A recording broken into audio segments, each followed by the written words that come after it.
Here recently, I've been thinking about Paul's picture of the church.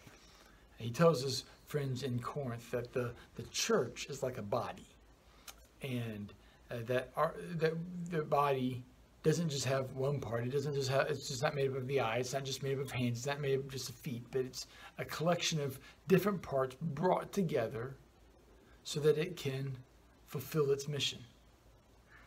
And the church is the same way.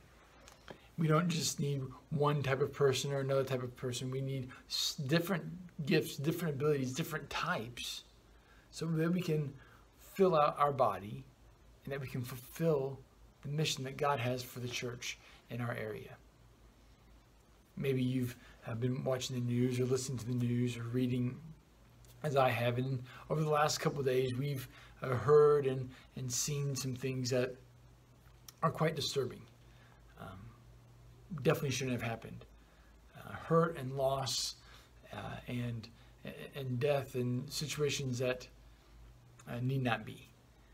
I'm not here to discuss whether who or what was fully in the wrong, but we can definitely agree that certain things were handled in a way that shouldn't have been handled. And so how does the church respond in those situations? And sometimes we respond poorly, or sometimes we respond too strong. But how do we respond as Christ would? Jesus said that the world will know you are my disciples by your love. He said, love one another as I have loved you. So what would be the loving thing to do? You know, if the two greatest commandments are to love the Lord your God with all your heart, mind, soul, and strength, and to love your neighbor as yourself, how can we love our neighbor? How can we show God's love to those who are around us? See, sometimes it's easy to say we love God. Well, I show up to church, or I'm watching the video online, and I'm singing, and I'm listening to the sermon, I'm engaging however I can. I'm when the doors are open, I'm going to be there. We say, I love God.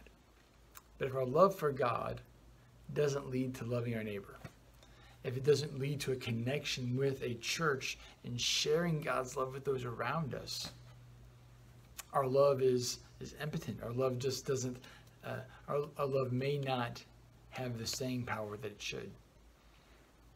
And Jesus said, they'll know your disciples, my disciples, by your love. So do we love those who are around us?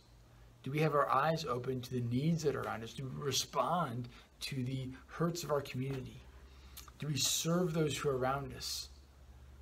Do we have we put ourselves in a position that God might use us and the gifts He's blessed us with to bring healing to the world around us?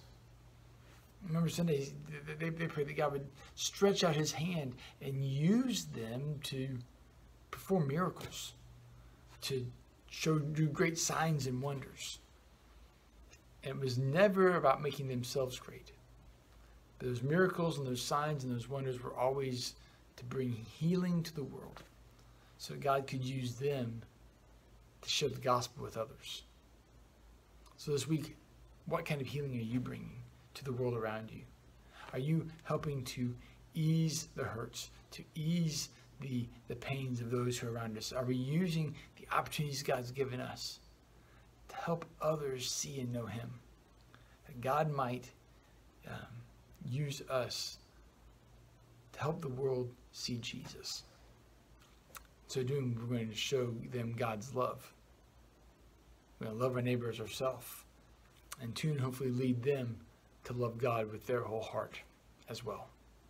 Hey guys, I love you, and I hope you get to see you real soon. Know that I'm praying for you, and I hope you have a great day.